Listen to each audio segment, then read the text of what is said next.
Vishakha and others versus state of Rajasthan 1997। इस case के बारे में तो आपने जरूर सुना होगा, विशाखा गाइडलाइंस। आइए बात करते हैं आज कि विशाखा गाइडलाइंस कैसे इंट्रोड्यूस हुई, क्यों सुप्रीम कोर्ट को जरूरत पड़ी सेक्सुअल हरासमेंट लॉज के लिए विशाखा गाइडलाइंस को सामने लाने की। चलिए बात करते हैं। तो बेसिकली राजस्थान की गवर्नमेंट ने एक डेवलपमेंट प्रोग्राम इंट्रोड्यूस करा था, जो डेवलपमेंट प्रोग्राम विमेन की वेलनेस और वेलफेयर के लिए था। और इस प्रोग्राम का पार्ट बनी, इस प्रोग्राम में पार्टिसिपेट करा एक सोशल वर्कर भानवरी देवी ने। भानवरी देवी ने इस प्रोग्राम के थ्रू चाइल्ड मैरिज के अगेंस्ट आवाज उठाई। She wanted to curb child marriage, but इस पर्टिकुलर प्रोसेस के through she got entangled with an influential community of the state. जो इन्फ्लुएंशियल कम्युनिटी चाइल्ड मैरिज रुके ऐसा नहीं चाहती थी।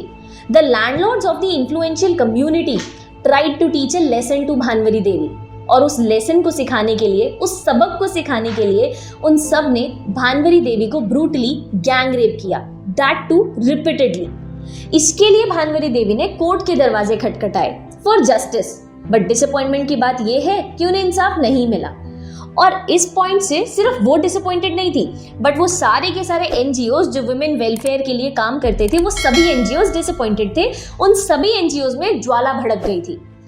अब इस इनजस्टिस के खिलाफ आवाज उठाने के लिए सारे एनजीओज इकट्ठे हो रहे थे। सबने इकट्ठे होकर के एक प्लेटफॉर्म फॉर्म किया विशाखा नाम का, और उस प्लेटफॉर्म के थ्रू उन्होंने पीआईएल फाइल करी कोर्ट के सामने। अब इन पर्टिकुलर एनजीओज में एक सबसे इंपॉर्टेंट एनजीओ था साक्षी नाम का, जिसकी हेड थी मैडम नैना कपूर। उन्होंने भी काफी बढ़ चढ़कर इसमें पार्टिसिपेट किया और इस इनजस्टिस के खिलाफ आवाज उठाई। जब इन सबने मिलकर के पीआईएल फाइल करी तो सुप्रीम कोर्ट ने सेक्सुअल हरासमेंट के खिलाफ आने वाली कंप्लेंट्स को प्रायोरिटी पे डील करा और इनके खिलाफ स्ट्रिक्ट एक्शन लेने की बात करी। और इसी के चलते विशाखा गाइडलाइंस को इंट्रोड्यूस किया गया, जहां पर सुप्रीम कोर्ट ने बोला कि सेक्सुअल हरासमेंट जो स्पेसिफिकली उन विमेन के साथ हो रही है, उस फीमेल क्लास के साथ हो रही है जो वर्किंग है, उसे रोका जाए, उसके खिलाफ काम किया जाए। सुप्रीम कोर्ट ने यह भी बोला कि सेक्सुअल हरासमेंट का मतलब सिर्फ एक फीमेल के साथ फिजिकल कॉन्टैक्ट बनाना नहीं होता है, बट अनवेलकम सेक्सुअल बिहेवियर्स एक फीमेल के साथ अपनाना भी सेक्सुअल हरासमेंट की ही डेफिनेशन के अंडर फॉल करता है।